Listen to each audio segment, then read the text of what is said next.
Today's podcast is brought to you by Audible. Get a free audiobook download and 30-day free trial at audibletrial.com/spookshow. Then go over to morbidlybeautiful.com as we are now part of the Morbidly Beautiful Podcasting Network. It's alive! It's alive! It's alive! You'll too! You'll too! You'll too! Everybody here dies by dawn. Dead by dawn! Welcome to the Spook Show.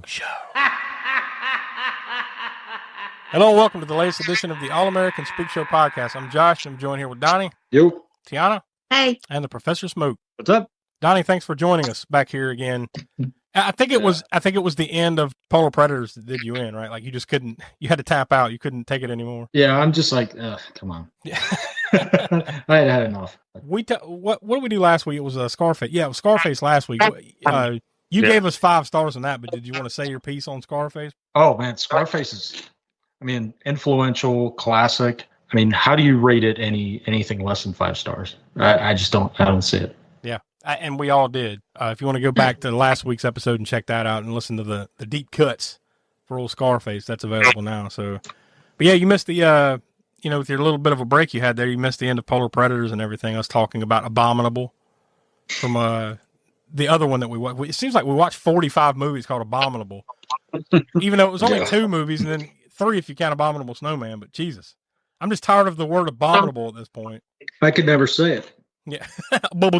Well, onward and upward, right? But we will kind of be dipping our toes back into that pool a little bit. It's going to be different come this summer, our big summer event, whatever we're going to call it. Summer of the Sasquatch, who knows, right? That seems clever enough, right? Alliteration and all. Maybe that'll just be it. We won't overthink it and just go with that. But it's basically the same thing. We're going to be talking about Sasquatch movies and Bigfoots. Yeah. A big fat Sasquatch summer or something like that. Yeah, there you go. Okay. But anyways, yeah, we're moving on. We are here to talk about a big this week. Scarface was a big one for Cult Corner last week, but this is arguably one of the bigger horror movies ever made that we haven't talked about, right? There's still a lingering handful out there that we need to get around to eventually. And I believe this is one that 6.5 years is long enough, right? Give or take however long it's been. This is long enough. And we're talking about Psycho from 1960, the Alfred Hitchcock classic. It was my choice, so I decided to swing for the fences, go for a big one, just because after Polar Predators, we needed something big, right? Yeah. So, Psycho it is. Before we get into it, though, I want to remind everybody to go check out aaspookshow.com. That's the center of the Spook Show universe. From there, you can check out all of our podcast archives. Every episode is archived there and available through various ways.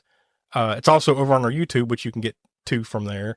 And every month on our YouTube channel, we also have 3 separate little series that we do. They're shorter, they're usually about 15 minutes or so, and they include video, movie clips and stuff like that. So we do Video Vortex, we do Grindhouse Gutter, Hammer Horror and Order. So those are lots of fun just about every week, every month. Those come out over on the YouTube channel. So we encourage you to go check those out. And we also encourage you to become a patron of the Spook Show. If you've ever enjoyed it, listening to us or watching our YouTube videos, that kind of helps grease the wheels a little bit, right? It keeps us going. If you could throw a couple bucks our way, you get some bonus content over at patreon.com/AASpookshow, which you can once again get to through AASpookshow.com. That will certainly help us out, and you get some bonus stuff for it. You can also go to our TeePublic page there where we got logoed merchandise and stuff. So lots of stuff going on. We encourage you to go check all that stuff out. So without any further build-up, we'll go ahead and toss to the trailer for Psycho.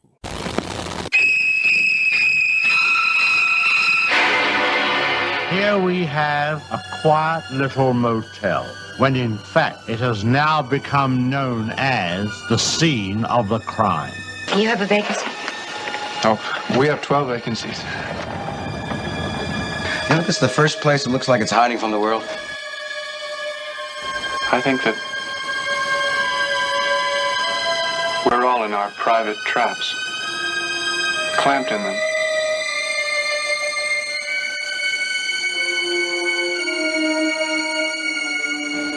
And none of us can ever get out. Is anyone at home? Oh, that must be my mother. Is anything wrong?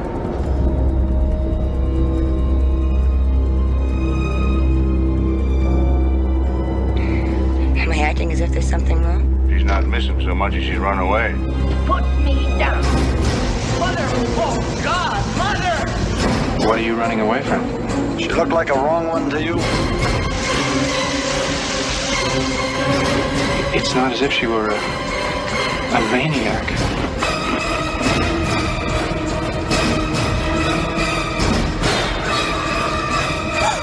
She just goes a little mad sometimes.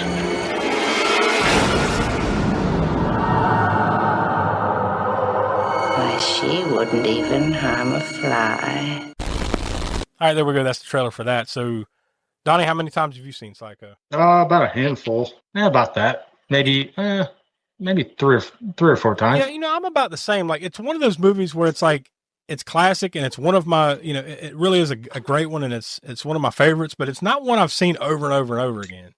Mm-hmm. Probably once every 10 years or so, you can drag it back out if you're feeling it, Yeah. Smoke, what about you? Probably a little bit more than a handful, maybe. I don't know the number. I didn't really think about it, but more than 6 times for sure. Tiana, I know you've never seen it, right? This is the first time watch for you. No. Yeah. Yeah, probably just as much as Brian. Yeah, it's been a while since I honestly I can't even remember the last time I sat down and watched it from like beginning to end. It's been a minute. Way before we started doing this podcast.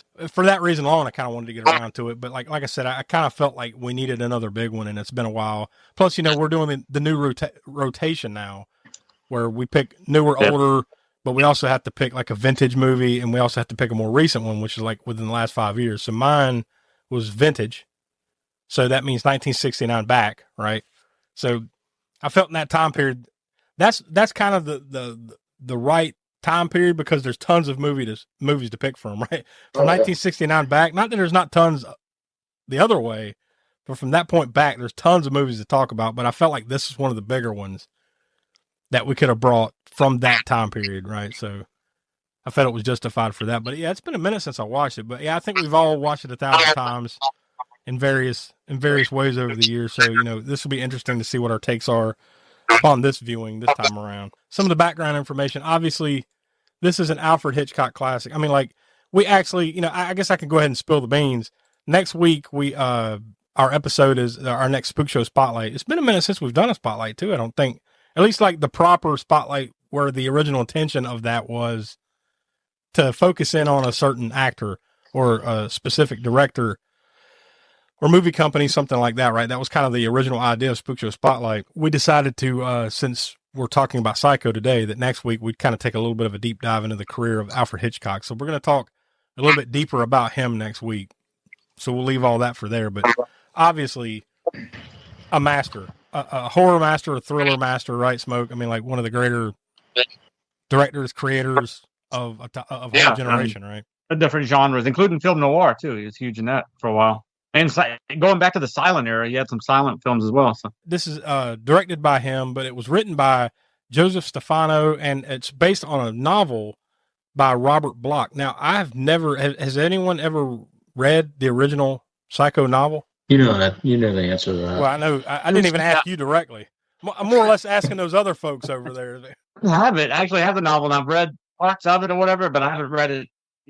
I never sat and read the whole thing through. Yeah. I do know, though, for one thing about it is that it's kind of somewhat based loosely on he don't really call him a serial killer because he didn't really kill enough people for that, I guess, but mass murder or not even that.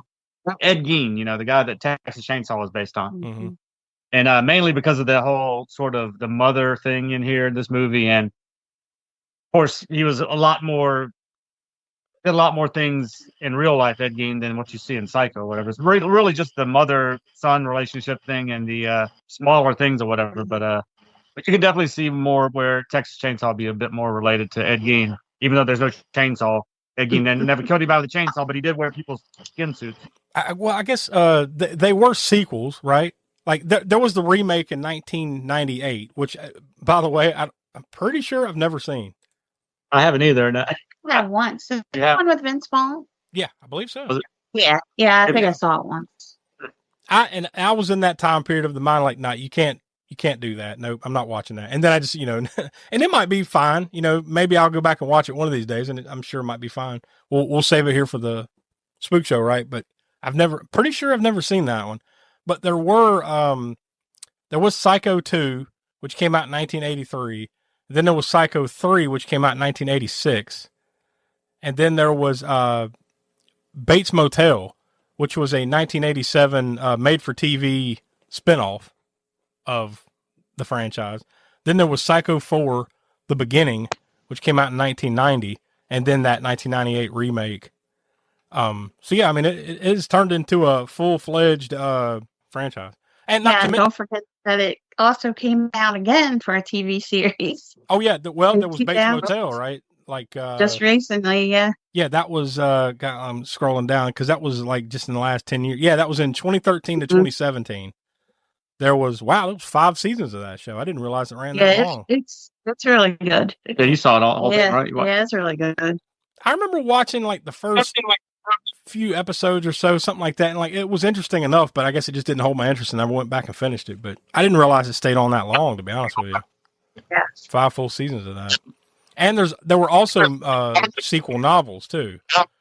There were, let's see, the original novel Psycho from 1959. Then there was another one in 1982, just called Psycho 2, written by the same author too, Robert Bloch. Then in 1990, there was one called Psycho House, once again written by Robert Bloch. Then in 2013, which I don't even know exactly what the hell this is, Danganronpa Kirigiri 2. I don't know exactly what kind of. Sounds like Bollywood. It's not. I was about to say that's the Bollywood remake. No, it's numbers in there. No? I could be wrong, but let's see. I'm trying to find something because I'm just seeing this just now. This looks Japanese, or maybe a manga or something like that. Yeah, it's a Japanese light novel, mystery light novel series. Hmm. And then there was Psycho Sanitarium in 2016. That was, I guess, the official 4th installment of Robert Bloch's Psycho. So I guess that Danganronpa Kirigiri 2 was like a little offshoot kind of thing. I'm not sure how connected that is, but that last one was written by Chet Williamson. So Robert Bloch, I guess he probably, I don't know, I didn't look, he's probably passed away by that point. But yeah, that just came out in 2016. Once again, I don't remember if I ever saw, or if I have, it's been a long time, like the follow-up Psycho movies that had Anthony Perkins. Because didn't he direct or 1 or 2 of those, right? It kind of became his thing in the 80s and early 90s. Yeah. At least by the 3rd one, maybe, right? Yeah. Yeah, because there was an article or something about that. Like I said, once again, I don't believe I've ever seen it. They're talking about how that one's kind of just batshit crazy. Like it gets even more cuckoo for Cocoa Puffs by the time he kind of took it over. Maybe it's the 3rd one that I third one. Read. Yeah. Yeah, I do like that one. I think that's kind of underrated. I don't know how long it's been since y'all seen it, or if you've even seen the 3rd one. If I have, it's been 30 years. I mean, it's been a long time. If I have, I'd have to watch those were. I mean, we'll get to them at some point on the show, I guess. But I thought those were at least 2 decent sequels. Part 2 is better than I thought it would be back when I first saw it, and then Part 3 as well. I think it's kind of underrated. It stars Anthony Perkins as Norman Bates. Just saying that right there is just classic, right? Norman Bates, Anthony Perkins, right? It's just, this is like horror royalty, right? This kind of thing. Janet Leigh is Marion Crane. Now, Janet Leigh, wasn't she the mother of Jamie Lee Curtis? Yes. Yeah. Yeah. Mm-hmm. With Tony Curtis, right? The actor. Yeah. Yeah, that's her parents. So yeah, so you could see, I think didn't that also too have some influence on Halloween and some of Jamie Lee Curtis's early roles? The fact that she was Janet Leigh's daughter, I'm sure, helped. Yeah. Well, yeah, I think that's why John Carpenter initially wanted her. Yeah. That connection to Psycho, Hitchcock, all that crap, and then just the lineage and all that. It also stars Vera Miles as Lila Crane, John Gavin as Sam Loomis. That sounds familiar. Yeah. Another John Carpenter. I wonder if there's any connection there. Dr. And let's see, Martin Balsam as Detective Arbogast. That's really that's your main cast, right? I did notice the wife of the sheriff, right? Sheriff Al Chambers, which was played by John McIntyre.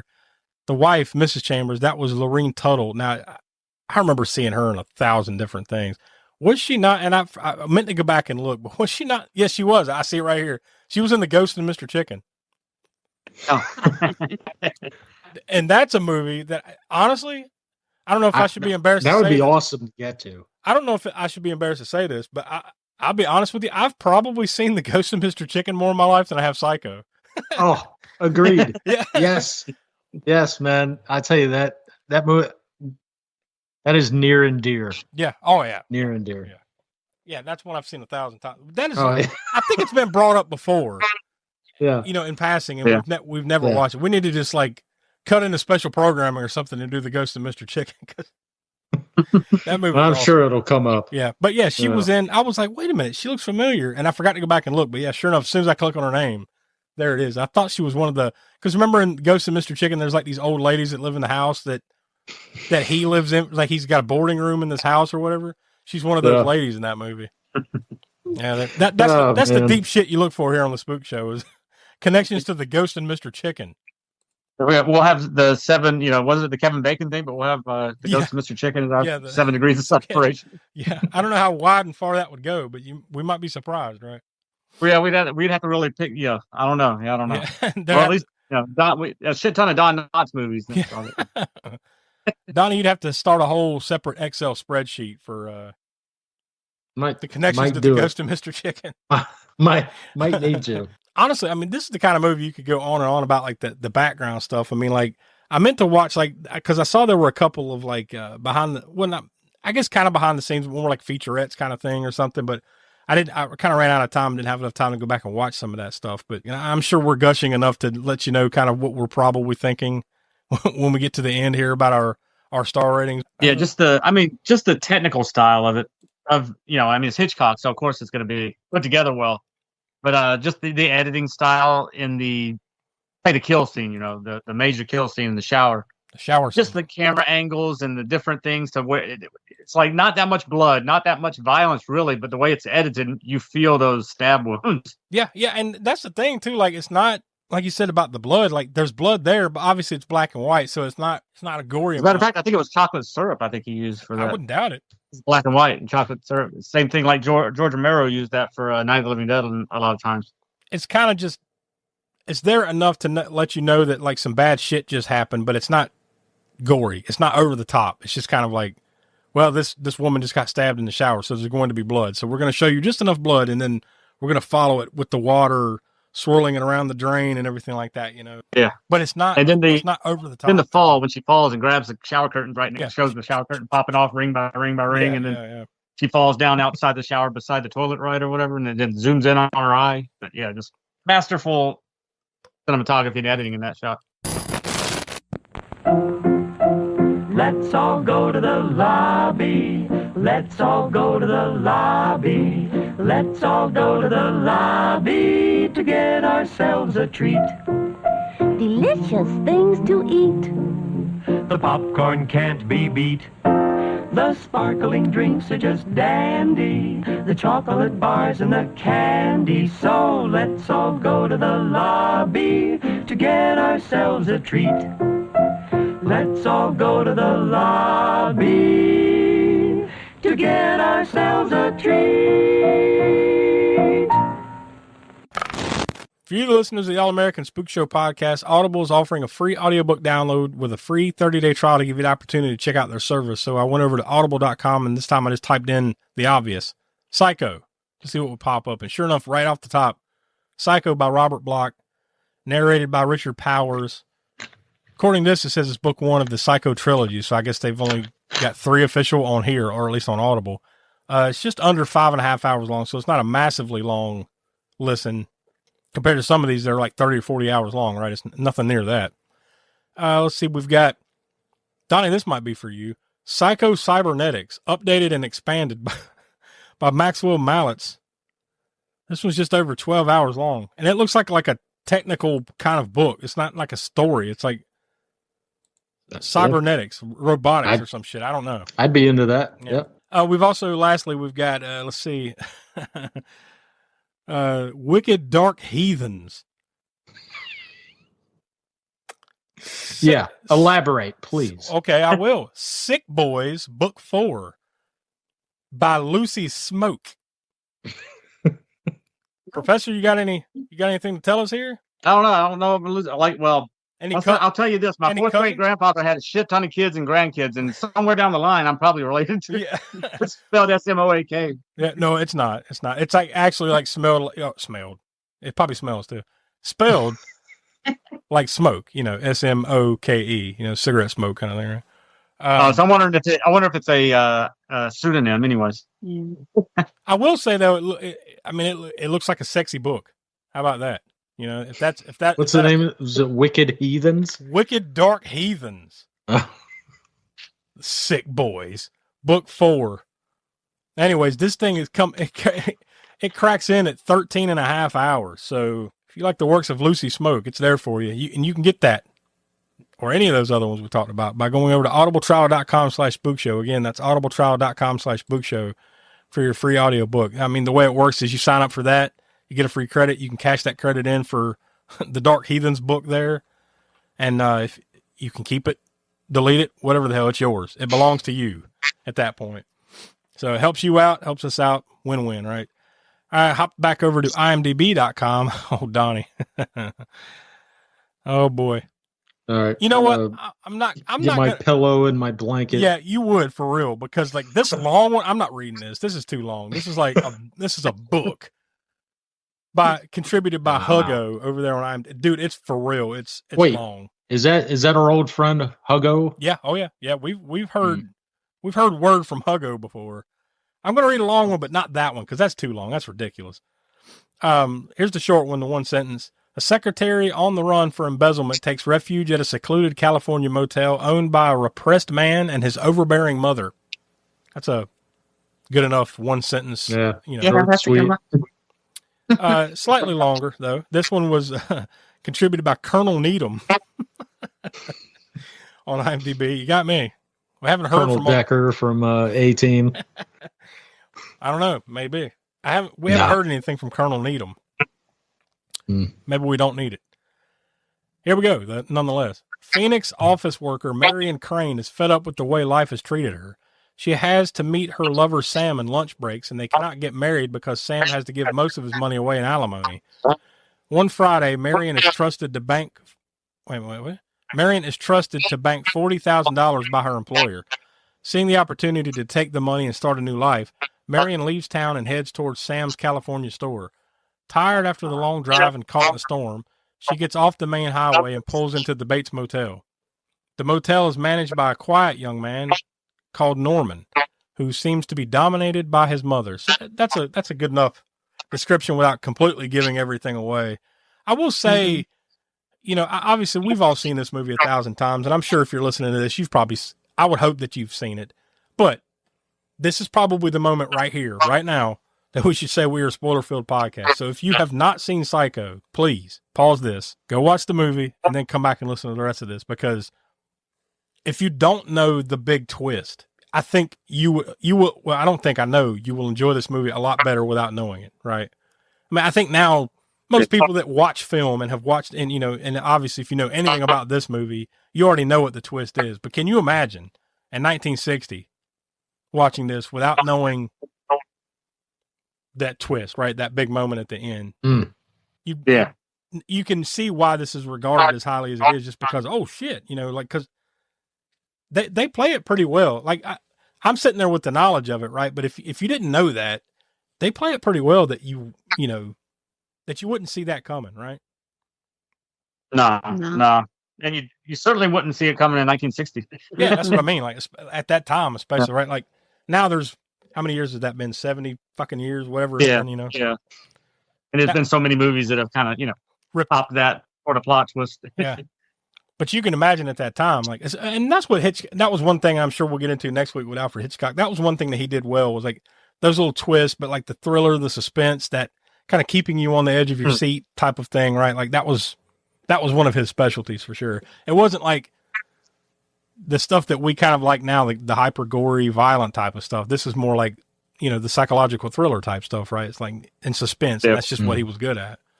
But this one had this one not only gave you a little bit of gore, not, you know what I mean by gore, like just violence, right? There's a little bit in there. There's enough to, you see it twice at least, but then that macabre kind of thing with the corpse, right, of the mother and all that. The reveal. Yeah, like that. That's the big that moment. You know, we can kind of fast forward to that moment a little bit. That moment when she goes down to the root cellar or whatever, and then she sees the mom staring at the wall, and then she turns it around, and it's just like this mummified corpse. And then Norman comes, and then Norman runs in like dressed like mom. Like that's your moment of what the fuck. In 1960, and then his way to reveal it was like to have her. Didn't she run in, knock the light or something, and it's like swinging back and forth, so it's going in and out of shadow. Yeah, the mother's face, the corpse's face. As she turns the chair around and sees that, and then the light, like the swinging back and forth, and then that's when Norman comes in like a psycho, dressed in his mom's dress, like with and a wig, no less. Yeah, I do love that he's talking like her though, but like. It sounds like her. Like this voice coming out of that man is like, how the hell did he, I mean, like it doesn't even sound like. I guess maybe that was part of the Hitchcock magic, right? As far as like not giving anything away, because it sounds like an old woman talking. It doesn't sound like a young man doing an old woman's voice. It sounds like an old woman talking, And if it had, then it would have given that away, and that's obviously why he didn't do it like that. But. Yeah, but I mean, I think you go back to the very beginning of the movie, though. I think the one of the magical parts, so to speak, of this movie is just that setting, right? Like, it takes you a while to finally get there, but once you get to Bates Motel, like it's rainy and you see the sign in the distance. There's the neon sign, Bates Motel, and she goes there and everything like that. But pretty much everything about the movie from that point forward takes place in that one spot, right? Yep. Yeah. And I think that helps. And Smoke, you've talked about that before in these types of movies, or those kind of closed environment type movies, right? Where you're not a little bit. I mean, throughout the movie, you're bouncing around in different places a little bit, but for the most part, the bulk of the movie takes place in this one place, right? Yeah. Whether it be in the hotel office, or the house. Yeah. Or the cellar of the house, or whatever. And a lot of that stuff, the preamble up to that is just kind of setting up the story as to why she's that, why she goes there to begin with, which, like I said, it had been a while since I watched this. That was one thing that kind of not necessarily caught me off guard, but I had forgot that there was so much lead up to that. Yeah. Before she actually gets to the hotel. Yeah. I was thinking in my head, like, it takes about 10 minutes and then you're there. No, it's a good chunk of the movie before you get there. Yeah. Just talking about that for a moment, it's the pacing and the way that it plays out. I mean, if you're watching this, even now, if you're watching it for the first time, but certainly back then, or the first time you saw this movie, but certainly if you grew up in that time period and saw it in the 60s, the fact that she does get killed off when you kind of see her as the main character, right? I mean, she is the main character. She is the main character, yeah. Until she gets there and meets Norman, and and then you go on that. But still, at that point, she's still the main character, all the way up until the point where she gets killed. So that had to be just a super jarring experience for the audiences back then, especially. Something that's another Hitchcockian thing, Yeah, and it happens about I don't remember the time, in the movie, but it's roughly about give or take about halfway through the movie or so, maybe less. Yeah, maybe less. Yeah. Yeah, you got a lot to play out. I mean, because the movie total, it's an hour and 49 minutes. So I mean, you got quite a bit to play out after that happens. So yeah, you take out the main character and like, oh shit, well, what are we doing here? For the next 45 minutes or so, We talked about this, Smoke, you may remember, and I only ask you in particular because Donnie and Tiana weren't on the show back then. Go all the way back to episode 1, Reanimator. Oh, no. I was going to bring that up if you didn't, and I thought that might be where you're going with it. But go ahead. The music sounds a little similar, doesn't it? Oh yeah. And I don't remember now if we covered that. I mean, I know we covered in that episode that it sounded similar, but I don't know if we ever dug to the bottom of that to see whether there was any sort of possible lawsuit involved, or whether they played it off like it was, well, I changed this bar and that bar, so it's not, kind of the Vanilla Ice versus Queen thing. Yeah. It doesn't quite sound the same. This song goes doon doon doon doon. Oh wait, no, it's a Psycho and something. But yeah, that type of deal. I mean, it does sound very, very, very similar. And I don't know exactly what Richard Band composed the soundtrack to the Reanimator film, so I don't remember what he said. And I know he said stuff about it, but I'd have to look into that too and see, because I don't think we really delved that far into it. No, but it seems like I do remember something at some point over the last 6+ years we've been doing this about that there might have been maybe it's just fan accusation, us talking about it over the years or something, but it seems like there was actually some kind of legal something along the way. Oh, yeah. Because, I mean, it's way, way too similar to be, I mean, certainly not a coincidence. No. Is it a lawsuit worthy? That's the other thing. I mean, there's only a few tones that are off a little bit. I mean, it's pretty much the same damn music, just kind of techno up a little bit, whatever the terminology. Yeah, a little bit more synth in it. Yeah. Yeah. Just bring it up to speed, to the time period a little bit. That's it. Otherwise, it's pretty much the same damn tune. Well, look, if you're going to knock anything off, it's that one, right? Like, if you're going to do it to one of the best, right? Yeah. But that at the beginning of that music helps set the tone, and then it's played a couple of times throughout the movie. But basically, the main plot of the movie though is this main character Marion. She takes $40,000 that she's supposed to take to the bank, and then she ends up taking it herself because like we talked about in the description, her boyfriend needed it, and basically it's like, we can't be together until my money's straight. Thing, whatever. I was thinking at first it had something to do with like this guy is married, right? But he's not married anymore, right? It was just like it's like I got to keep up appearances kind of thing or something. So like they kind of sleep around at lunch break and all that kind of stuff. But it's not that he's married. It's just that he owes a lot of money, and she decides to take this money, and so they can be together, kind of thing. But I did see somewhere where the modern day equivalent. She took $40,000. In today's money, that would be well over $400,000 that she took. Yeah. So it's I was just saying, we're talking about this, when she reading that review and like, well, she steals $40,000 to start a new life. You're not starting much of a new life with $40,000 today. No. I mean, it's a lot of money, but it's not start a new life money. Well, even later on, like it would have been at 60. Later on in the movie, a little fast forward a little bit when she's on the lam, right? Like that's another thing that Hitchcock does well, is like that suspense of keeping you engaged in her paranoia and shit. Like there's a good 20-minute or so chunk of this movie where she's just being paranoid that she stole this money. She thinks everybody's staring at her. There's a cop that's following her kind of, step by step. And then she eventually like gets wise enough to where like, I need to go switch this car. Like they're keeping an eye on this car. So she goes to a used car dealer and she trades in her car and pays the dude $700 for a new car, and then she just drives away. But boy, talk about the economics of the time, right? Like, you could on the spot, you can just be like, I'll just trade this in, and how's 700 cash sound? And then you're riding away in a perfectly fine car. Like today, even if she had gone to that used car lot today, what would she be walking out with? I mean, for an equivalent car, I mean, you could probably still get something nice with that amount of money, but you'd be spending all that money. Right, like you wouldn't be paying $700. At least not in something that's going to get you down the street. There was, she finally gets to the hotel, and then there's a little bit of like her and Norman Bates kind of getting to know each other, and then talking about their situations or whatever. But she's still being guarded. She hides the money in a newspaper and then just sits it on the table. And then when she goes to sleep for the night or whatever. Or no, I'm sorry, she didn't go to sleep. Obviously, that's the big scene, is the shower scene. They finally part ways. She goes into the shower, and then that's when what you believe at the moment is the mom, Norman Bates' mom, comes in and stabs her to death. And you only can tell by like the shape in the shower, like because she's in the shower, and you see someone on the other side. It's kind of one of those silhouette on the shower curtain thing. Yeah. And then he pulls it back and stabs her, and like you said a minute ago, like you see the blood going down the drain, twirling down the drain. Then as she falls, she pulls the shower curtain down. It's just an iconic movie scene.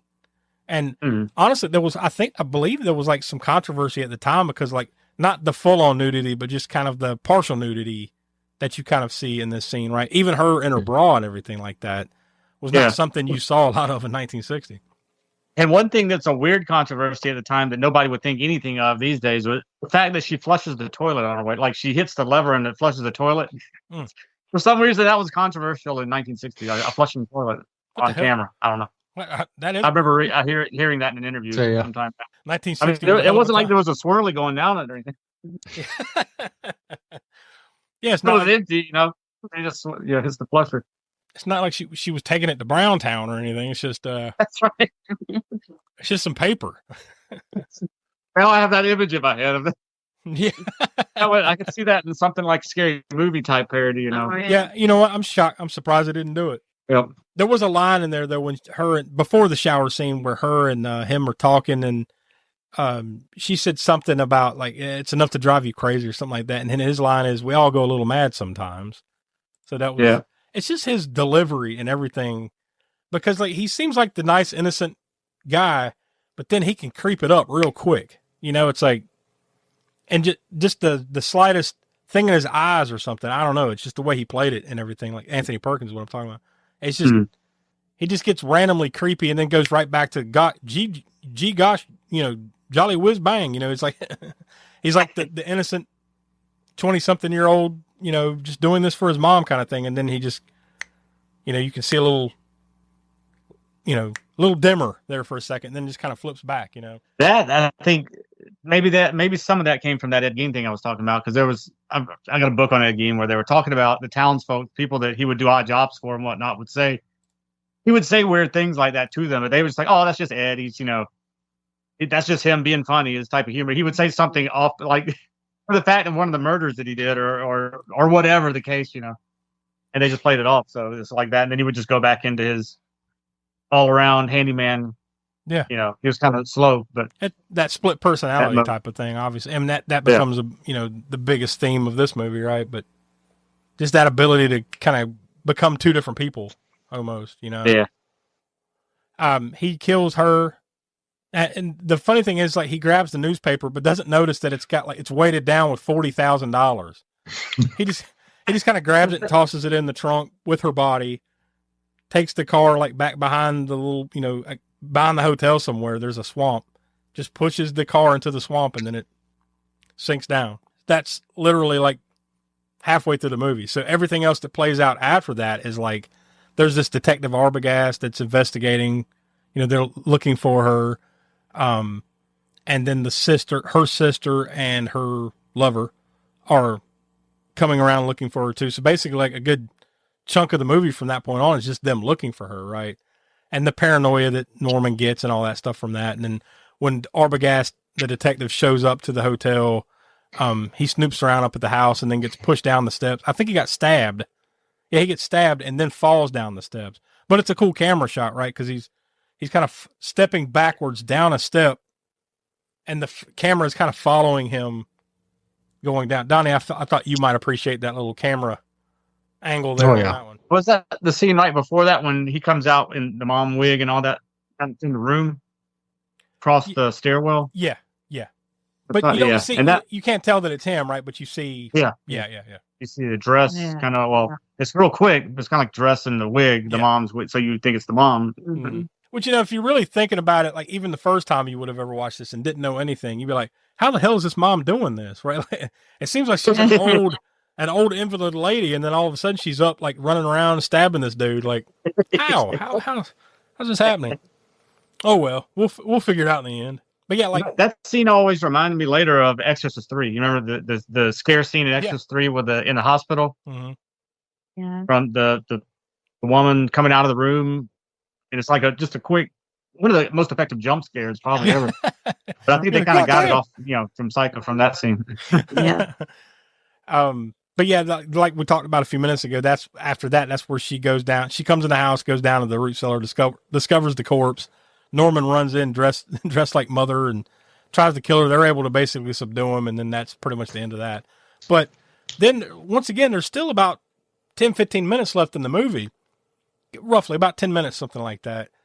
Now, this is where I forgot about this. Maybe it's been so long. But this is where they get like a psychiatrist to talk to Norman. And then the psychiatrist comes out and like deeply explains everything that has just happened. And he's able to explain everything from motivation, exactly what's wrong with Norman and everything in this short conversation that he has with Norman. Well, you see, like, it's not really him doing it. It's his mother. His mother has a part of his mind. But this goes on for like a long period. It's like 8 to 10 minutes of the movie. I'm like, damn, I just didn't remember this deep explanation at the end, but it was like, all right, well, here's what happened. You know, it's almost like the Scooby-Doo. Let's pull off the mask and old man Withers, you know, and then there's this long explanation. Is, you know, it's almost like that, you know, like Hitchcock figured like, they need this deep explanation as to what's going on here at the very end. But then you get that final shot of Norman kind of, his mother is talking to him in his head again, and he's just sitting there, and he kind of looks up at the camera with a smile, that maniac look. It's a classic shot. So yeah, there you go. He's going through that whole soliloquy thing in his head of his mom about why he wouldn't even harm a fly. yeah. And the fly lands on his hand. It's like, I'm not going to swat at that fly because he wouldn't even, I'll show them that I wouldn't even harm a fly. And he just kind of looks up and smiles. So yeah, there you go. Psycho from 1960. I guess since I brought it to the table, I'll start. This is 5 stars. Donnie, go ahead. Yeah.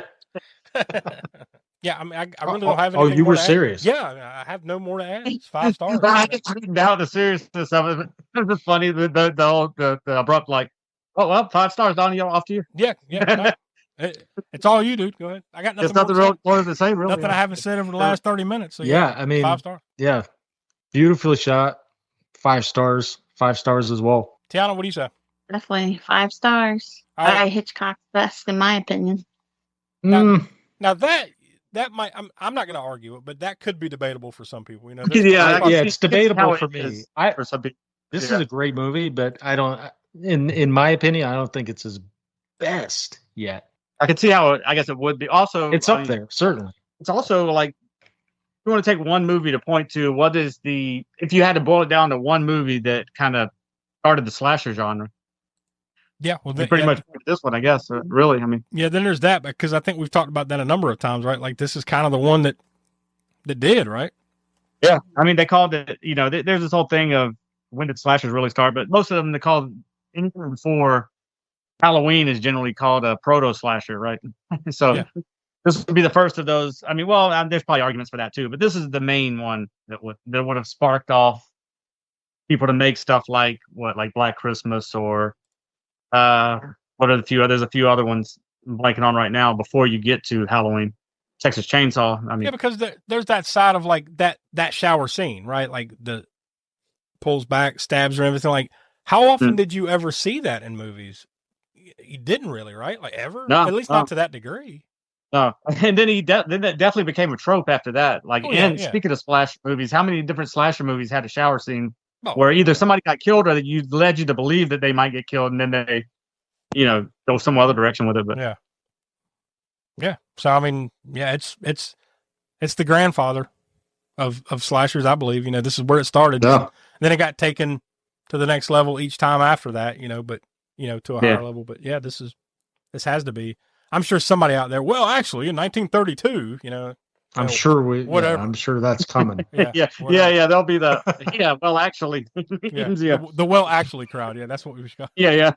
Well, really, the first proto slasher was 1918 when Yeah. A recently discovered George Méliès film. It had a shower scene too. Now. Yeah. So, what'd you say, Smoke? Did you ever give a toilet because it was too controversial? As was the time back then, you couldn't see toilets being flushed. This would assume that one actually had to use it, and God forbid. Smoke, did you ever give a number? I forget. What'd you say? No, 5 stars. Yeah, I never gave the number, but yeah, 5. Well, there we go. Last week we had Scarface get perfect 5s, and now here on a regular scheduled programming episode of our horror specialties, Psycho gets 5 stars. So I'd be one of these days we got to get Will. I don't know if he's ever seen this. I should ask him if he's ever seen it and what he thinks. But I'd be shocked if he's any lower. Yeah. If anyone's lower than like a 4, right? Like if you're being, even you're like, well, this isn't my favorite, but it's awesome for what it is, kind of thing, right? So. Yeah, I'd be shocked if he's seen it. I would. I mean, maybe. Nothing surprises me with him, but I would think even he has seen Psycho. Yeah. I wouldn't. I don't think we're breaking new ground with this one, right? The statue. One thing we didn't mention is the fact that, like, how many horror movies did he actually make, though? I mean, really, get Birds, Psycho, and I don't know. Maybe I don't know if you could count Frenzy. I know Frenzy got controversy because it was his first R-rated movie, maybe his only. I don't know, R-rated movie. And it was kind of controversial for the violence at the time because people weren't used to that, especially from a level of violence from Hitchcock. And true, a lot of his stuff was mostly suspense thrillers, right? Like mystery, whodunit type of stuff. Like you even said, the film noir type feel, detective type stuff, right? So that was a lot of it, but yeah. Man, I think he's probably not I as mean, many as you would think. to my knowledge, only those two, plus, like, and whether you consider Frenzy to be horror or not. I think somebody like him became more of a, once again, it's something we'll talk about a deeper dive next week with the spotlight, but probably became more of a horror master just because you attach the name because of Psycho, maybe a couple other things. Like, it's just when you're rolling off names of horror masters from a certain time period, you just throw his name in there, like Vincent Price and Christopher Lee, and let's just throw names, Alfred Hitchcock. There we go. There's another one. William Castle. But yeah, like you're saying, like Donnie was saying, there's so many movies that I don't even think this is necessarily, I mean, trying to think of one better right now, but it's not necessarily my favorite Hitchcock film either, but because he just has so many genres that he covers too. Yeah. North by Northwest. And I mean, I can name one that I like better than this, even though it's, I don't want to say it better than this, but I really kind of latched on to Rope. And that's cool. If you're, it's all one shot, right? They don't even. There's no cuts. It's just one. Yeah, well, I think if it's not all one shot, it's I think they only cut 5 times, or maybe 5 cuts, something like that. It's very, but yeah, and then another one, Vertigo, and Rear Window. Yeah, Rear Window is great. So yeah, I'm sure we'll get into it on. We will. That's spotlight. Yeah. This will be this is there's a ton of I love his film noir stuff, like The Suspicion, the one that Ingrid Bergman's in with who's the guy that played in Phantom of the Opera, the Universal one, played the Phantom, I think. Oh God, I'm blanking. I was gonna say I was gonna toss that to Donnie since he's such a huge fan of Phantom of the Opera. Yeah, Claude Rains. That's it. He played in The Invisible Man as well. Claude Rains. Yeah. That was a good one. Where he was like a. Well, I won't give it away because I was about to say basically the plot. No. Yeah. But yeah, some point down the road on the Cult Corner or whatever, we'd get to that one. You got to be careful with something like Hitchcock, but not to necessarily compare him straight up to Hitchcock, but like an M. Night Shyamalan movie, right? Like where it's like there's a twist. There's always a twist. Yeah. So like you got to be careful when you're talking about these because you'd give it away and ruin the whole experience. Yeah, I was about to say the very thing that he was in the movie that. Should say? Yeah. Yeah. Well, there you go. That's 5 stars across the board. So, Donnie, I guess we'll start with you. What connections could you find for this one?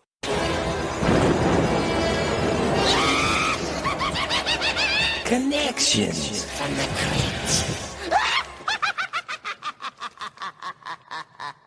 Not really anything on the crew side.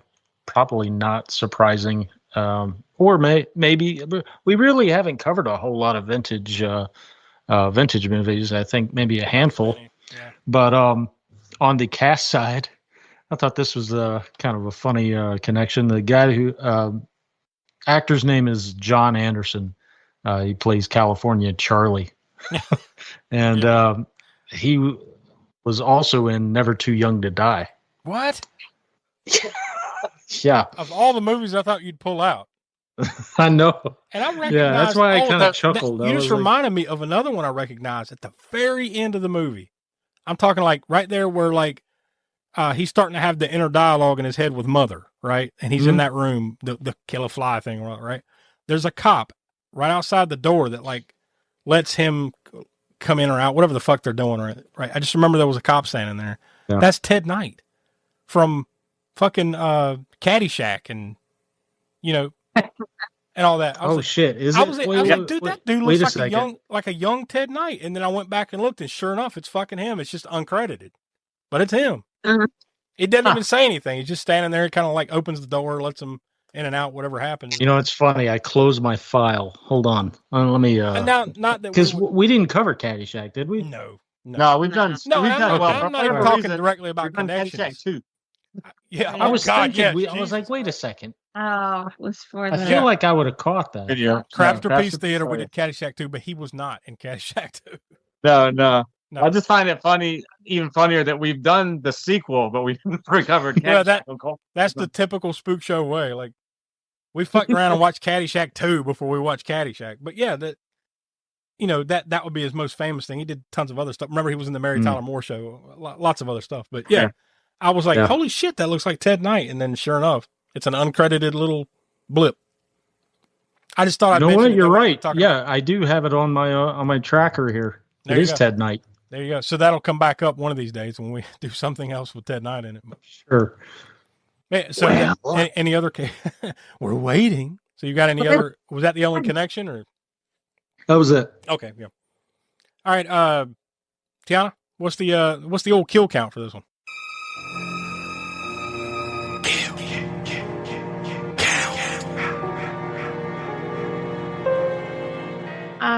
Only 2. This is a 1960 black and white film, so even for that amount, it's probably a lot to people. Which is funny when you consider this to be like early proto slasher. Body count is really only. Yeah, I will say though, they get their money's worth out of those 2 kills. Yeah, you got to give them that. That's the master Alfred Hitchcock at work there. I think to me that makes my job a little easier for the highlight kill. Let's talk about the kill reel. Highlight kill. And both of them are pretty good, for the camera work and all that stuff. But it's Psycho. You gotta do the shower scene, right? Yeah, that's the highlight kill. That leads us naturally to you, Smoke. Gore score. Now, gore score is going to be low, of course. It's 1960 Hitchcock black and white. You'd have to wait till the other movie we talked about, Frenzy, before you get a little bit more, R-rated violence. But I mean, you can't go any lower than I think a 3 because it's just the violence level itself, right? The stabbing in the shower, you get blood going down the drain, a little bit of blood outside on the tub, maybe or something when she's falling. You get a little bit of blood. Yeah, because remember, then there's the long cleanup scene. Because he does it, and then you take it up. Yeah, they take like 5 minutes of you watching him clean it up too. So there's that. And then the only other you get down the stairs isn't that it's as gory even as it's cool shot and cool scene, but no gore. Yeah. You get the body, his mom's mummified corpse. It's not. I mean, is it gory? I mean, it's shot. It's kind of it's macabre, right? Not necessarily that gory. It's creepy. Yeah. So I mean, I think I'll just keep it at a 3. I mean, that's enough to. It's a level of violence there, but of course, it's it's not anything crazy. So. Yeah, well, I think that fits. So there you go. That's a 0 through 10, right? Yes, 0 through 10. Yeah, I should mention that each time because I just take it for granted that people coming into this. Well, what is the scale? Yeah, 0 through 10. So yes, 3. 0 to 10. It's not massively gory at all. I think we've done 10x now, right? Yeah. Then we have like shit like Terrifier 3 and some other shit that's come up there. Like, we need to bump it up just a tad. But those are rare though. We haven't watched a lot of that. I mean, we've watched our fair share, but not a lot over the 250 plus episodes we've done here. So probably most of that would be in stuff that we don't do a gore score for necessarily, like the Grindhouse Gunner. True, yeah.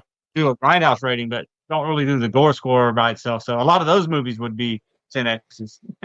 We're done with Psycho this week, but we're not done with Alfred Hitchcock. So like we said earlier, next week we're going to take a deeper dive into the work and the life of Alfred Hitchcock, and we're going to do a Spookshow spotlight on that next week. And then the following week we'll get back to the regular rotation of movies. And Donnie, it was your pick here in 2 weeks. Yeah. So you want to go ahead and announce what that's going to be so people can get ahead of it and watch it if they want to?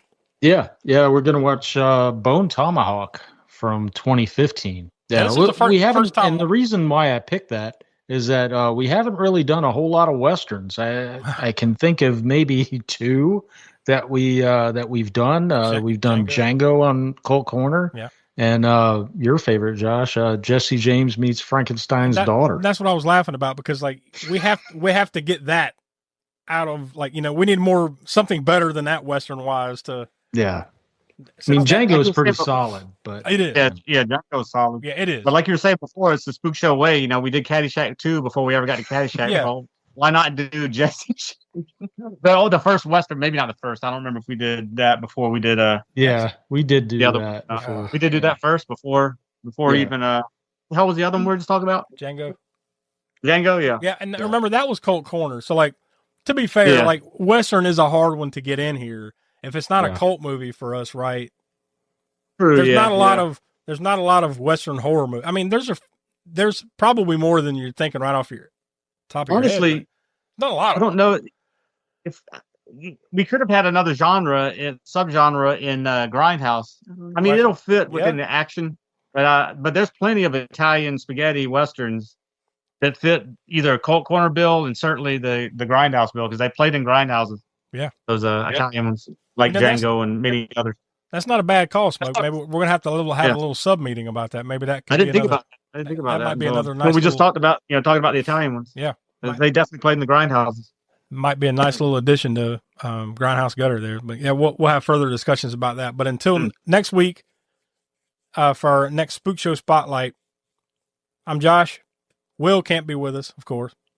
That's Donnie, Tiana, Professor Smoke. We are from the All American Spook Show, and we'll talk to you next week. As you leave the theater, folks, please be careful. Don't let this happen to your car. Be sure to remove the speaker before you leave. If you should accidentally pull a speaker loose, please turn it in at our snack bar or box office. Thank you.